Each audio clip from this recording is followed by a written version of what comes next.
Panji Partai Golkar kembali berkibar. Melalui proses yang demokratis, Partai Golkar telah memiliki nahkoda baru hingga 2019 mendatang, Setia Novanto. Satya meraih 277 suara, mengungguli Ade Komarudin yang mendapat 173 suara. Sebagai politisi ulung, sosok Setia Novanto akan berpengaruh pada peta koalisi pemerintahan. Bukan tidak mungkin, konstelasi kabinet kerja pasca reshuffle Agustus 2015 silam akan berubah.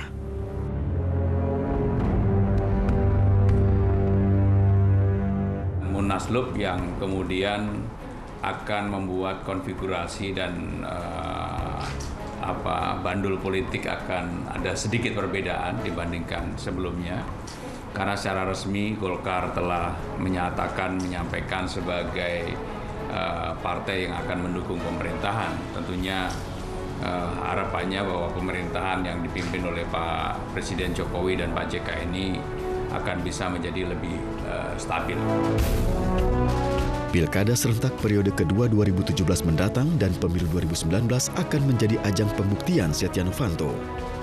Tokoh senior dan mantan Ketua Umum Partai Golkar Akbar Tanjung menaruh harapan besar pada kepemimpinan Setia Novanto. Saya kira dengan kemampuan komunikasi yang baik dan pendekatan yang baik, sekaligus juga tentu pada saat yang sama juga memperhatikan masukan-masukan atau saran-saran baik dari rekan-rekannya sendiri di pengurus dan khususnya juga dari Dewan Pembina. Saya yakin akan ada berbagai perbaikan, perubahan-perubahan ke depan. Sebagai pemenang kursi terbanyak kedua di parlemen dengan 91 kursi, kehadiran Golkar di pemerintahan sedikit banyak akan memberi keuntungan. Stabilitas politik dan kelangsungan program pemerintah dapat menjadi nilai tawar bagi Partai Golkar. Ya, kami kembali lagi bersama iTalk dan di kita sebenarnya ini udah ada Bang Akbar juga dan Mbak Leni ya. Iya, Leli. Mbak Leli, terima kasih Mbak Leli telah hadir. Bang Akbar, tadi kita lanjutkan lagi. Apakah keluarnya Golkar dari KMP ini sebenarnya ada tawaran bagi Golkar untuk masuk dalam kabinet atau dalam istana ini? Pengetahuan saya sih tidak sampai sejauh itu. Tidak sejauh itu. Golkar itu kan memang partai yang orientasi kepada pembangunannya kuat, ya. Karya dan kekaryaan, gitu kan. Dan kemudian juga Golkar juga melihat bahwa Pak Jokowi pun juga memiliki obsesi yang kuat untuk pembangunan. Dengan demikian banyak kesamaan. Apalagi Golkar juga punya konsep mengenai visi negara kesejahteraan 2045. Nah, kalau memang sudah banyak kesamaan-kesamaan, saya pikir wajar kalau bergabung sekaligus untuk membangun satu sinergi, sekaligus nanti diharapkan tentu mempercepat pembangunan atau berhasilnya pembangunan.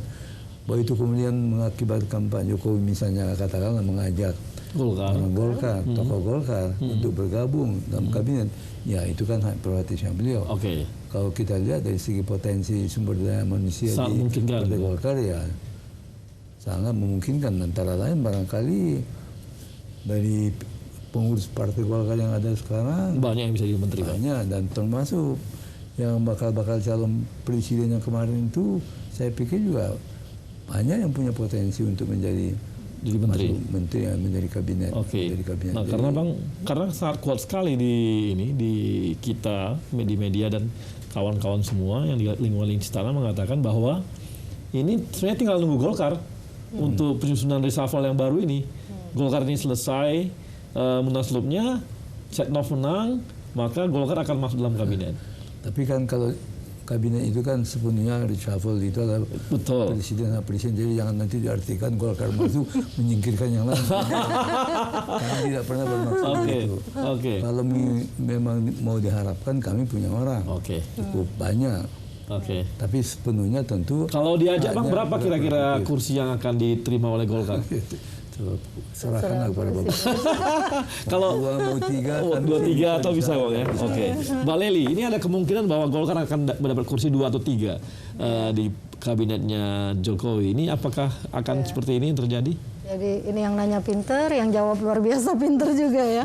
Jadi memang, kalau seandainya tadi Bang Akbar bilang kalau seandainya ditawarkan, tapi Ya. itu kan hak prerogatif presiden. Betul. Tapi kalau itu ditawarkan, Kalau Mbak Lia sendiri sebagai pengamat ilmu komunikasi melihatnya bagaimana? jadi ini suatu kebetulan dan suatu kebenaran.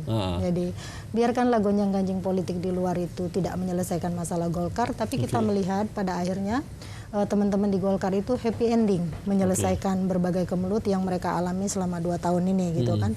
Setelah berlelah-lelah masuk kasus hukum, mencari kesana sini para mediator, ketemu para sesepuh misalnya. Kemudian Apakah karena itu sebenarnya karena pemerintah juga intervensi makanya gitu? bisa Sekarang jadi karena intervensinya berhenti. Bang Akbar mungkin sangat tahu dulu ketika masa Orde Baru ya Bang Akbar ya, misalnya bagaimana pemerintah begitu mendukung Suryadi ketimbang Megawati misalnya. Jadi jangan dibaca sekarang saja sebenarnya, di tiap periode pemerintah itu punya kepentingan ya, punya kepentingan terhadap Ya, kita tahu loh, partai politik Bang Akbar seperti menangkan itu. Golkar, tapi Golkar loh menang pada saat itu, Iya. tapi disingkirkan juga oleh pemerintahannya itu. Jadi Bang Akbar kan pelaku sejarah yang Betul. bisa menceritakan itu dengan tuntas di bukunya ya Bang ya. Saya bisa bantu nih Bang. Nah, dalam persoalan lain Pak SBY juga waktu itu bagaimana dia ke Pak Muhaimin ketimbang Ali Maskur Musa atau ke Pak Surya Loh, ke Pak Dharma JK Ali. daripada Pak Akbar kok. Iya, Pak Akbar. itu karena pelakunya ada di sini. Jadi saya Saya nggak langsung. enak ceritain Nggak itu apa-apa, kan saya aja seperti ngomong. itu iya. Jadi posisi tawar yang seperti ini memang kenapa sih Pak Jokowi begitu mengulur-ngulur waktu misalnya untuk bisa menetapkan resapel kabinetnya. Boleh jadi karena memang menunggu Golkar gitu. Karena Bang Akbar bilang potensi di Golkar itu luar biasa. Dan satu hal bahwa Golkar sudah menyatakan diri mendukung pemerintah. Tadi Bang Akbar ngomong loh bahwa di 7 orang calon ketua itu mungkin itu Bisa ada, semuanya bisa katanya jadi kan, menteri seperti gitu. itu. Jangan-jangan yang menteri di situ juga. Bisa nih? jadi Bisa jadi. seperti itu kan. Kira-kira Bang dari 7 itu siapa yang kira-kira di profilnya cocok jadi menteri Bang? Kita lihat aja mereka punya kiprahnya. Kalau mereka datang latar belakang DPR, kiprahnya dia di DPR kan bisa kita ketahui. Oke. Potensinya, kapabilitasnya, kompetensinya. Bisa kalau kita misalnya teropong satu-satu, bisa kita lihat itu. Kira-kira yang dari 7 Bang berapa yang mana yang kuat Ya, jadi menteri? misalnya Haji Samsudin, Haji Samsudin gitu ya. kan dalam segi hukum. Betul. Kemudian saudara Erlangga, dari segi teknologi atau dari segi Pemuda.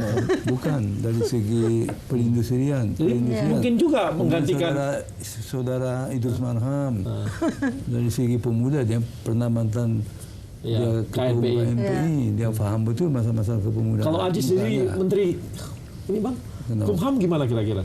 Supaya jangan heboh lagi nih, gunjang anjing Ya, itu mungkin salah satu cara solusi deh. solusi yang baik juga itu.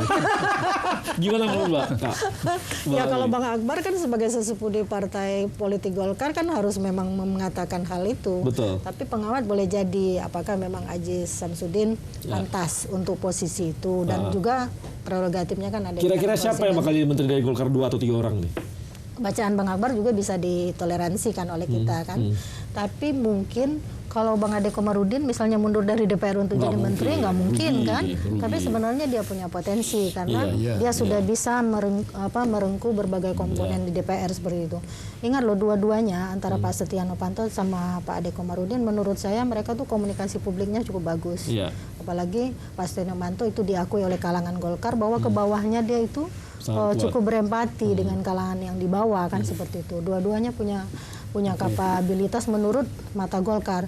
Bacaan publik loh Bang bahwa belum selesai kasus Pak Setia Novanto soal Papa minta saham. Tapi kan menurut kalangan Golkar sudah selesai. Dan tapi ada satu loh catatan menjelang pilkada serentak sampai 2027 yang akan kita lakukan. Kalau masyarakat mengatakan itu belum selesai, tapi Golkar sudah menyatakan selesai, kerja keras luar biasa itu harus dilakukan oleh mesin partai dan seluruh kader. Karena apa yang akan memilih Golkar itu bukan hanya kader Golkar, tapi juga terutama pemilih, terutama pemilih. Mbak, kalau tadi ada 2-3 kursi untuk Golkar, kira-kira partai mana yang bakal tersingkir dari kabinet? Ya, yang sudah dibincang selama ini gitu, Mana yang tuh? menterinya Yang mana tuh? heboh misalnya seperti Misalnya itu. dari partai mana nih? Lo nggak apa-apa, terbuka aja. Kan nggak masalah. Kalau Bang Akbar mungkin ragu-ragu, kalau Mbak harusnya nggak ragu-ragu dong. Iya, harusnya dari Menteri Pemuda mungkin. Menteri Pemuda. Menkumham juga mungkin. Tapi kemungkinan kalau Menkumham saya pikir masih akan dipertahankan ya, masih akan dipertahankan. Terus Menteri apa ya satu lagi itu yang juga banyak gonjang-ganjingnya. Nasdem, Hanura ada yang disingkirkan? Mungkin. Itu yang kemarin dihebohkan juga oleh partai politik. Siapa tuh? kan. Siapa ya? Lu sih Nggak usah disebut. Nggak apa-apa sih sebut aja. Ya, jadi Saya pikir kalau 2-3 pantas Golkar itu. Tapi kalau seluruhnya dari 7 kader yang kemungkinan itu ya. 2-3 oke lah. Nah, gitu. lebih Masih jauh. bisa toleransi politik terhadap partai lain yang lebih dulu berkoalisi, artinya mendukung pemerintah. Nah, lebih jauh lagi ternyata Bang, kemarin hari ini ya dikatakan bahwa malah Golkar mengatakan bakal akan mendukung Jokowi untuk periode berikutnya. Ini apakah kira-kira bagian dari skenario dukungan istana terhadap sementara Jokowi Setia nggak Novanto? berpikir kan? Nah, tapi kita akan bahas lagi Bang. Oke. Pemirsa, kami kembali lagi setelah yang satu ini.